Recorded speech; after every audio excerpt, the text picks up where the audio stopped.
Hello बच्चों, let's read the questions. Question says that properties such as boiling point, freezing point, vapor pressures, pure solvent of a pure solvent change when the solute molecules are added to get the homogeneous solution.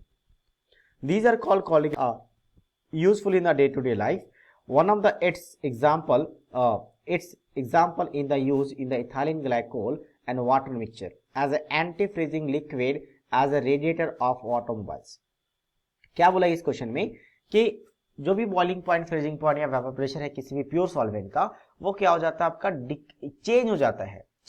जब हम solid को add करते हैं। और इसका useful आपके पास example है ethyl glycol का एज ए एंटी फ्रीजिंग हम लिक्विड जैसे यूज करते हैं ऑटोमोबाइल्स में। तो आगे क्वेश्चन पूछा गया कि a solution M is prepared by the mixing ethanol and water, the mole fraction of ethanol is given as mixture as 0.9। मतलब इथेनॉल का मोल फ्रैक्शन गिवन है और साथ में स्टैंडर्ड इंफॉर्मेशन ये सारे गिवन है किसके लिए, इथेनॉल एंड वाटर का, बॉइलिंग पॉइंट, फ्रीजिंग पॉइंट और सारे स्टैंडर्ड फ्रीजिंग पॉइंट गिवन है, साथ साथ में वेपर प्रेशर गिवन है, ये सारी चीजें आपको गिवन है। और लास्ट में यहाँ पे क्वेश्चन पूछा गया कि द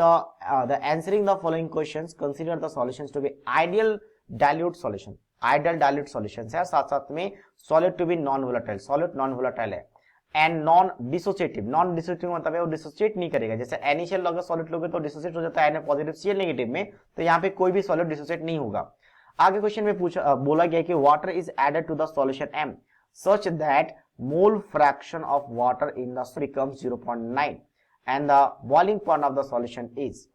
so जैसे मैंने कहा कि आपके पास प्योर सॉल्वेंट में अगर सॉलिड मिला दो तो उसका बॉइलिंग पॉइंट वगैरह चेंज हो जाता है, तो यहाँ पे भी चेंज हो जाएगा, तो उसका बॉइलिंग पॉइंट पूछा गया है।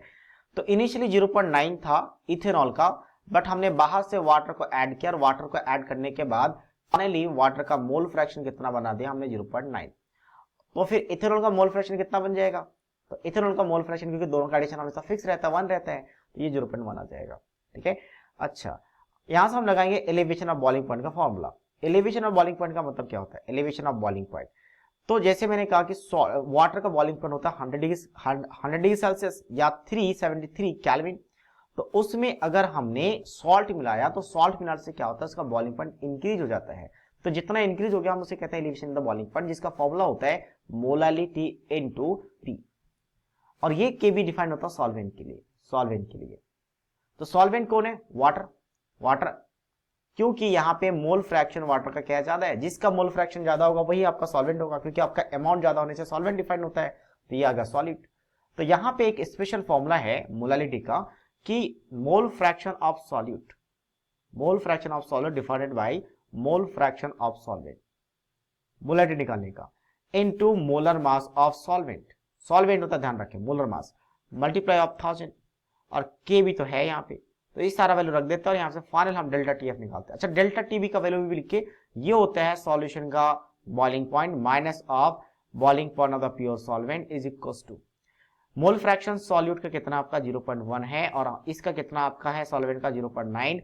सॉल्वेंट कौन है, वाटर है, तो उसका मोल वाटर यानी कि आपके पास ऑक्सीजन के लिए 16 और हाइड्रोजन के लिए 2, तो कितना हो जाएगा 18।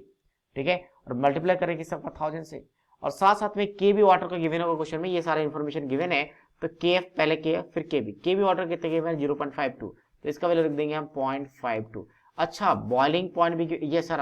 वाला बॉइलिंग पॉइंट है वाटर का, तो वाटर का स्टैंडर्ड बॉइलिंग पॉइंट भी गिवन है 373, ये केल्विन में है, मैंने किसके बारे में किया था सेल्सियस में, तो ये 23 हो जाएगा, और इसको पूरा कैलकुलेट करने के बाद ये आ जाता 3.2, तो इसका मतलब TB सॉल्यूशन का बॉइलिंग पॉइंट कितना हो जाएगा, इसको ऐड कर लेते हैं 336 हो जाएगा, तो 376.2 kelvin, 376.2, that means option B is the right answer of this question. So I hope you understood it well. All the best.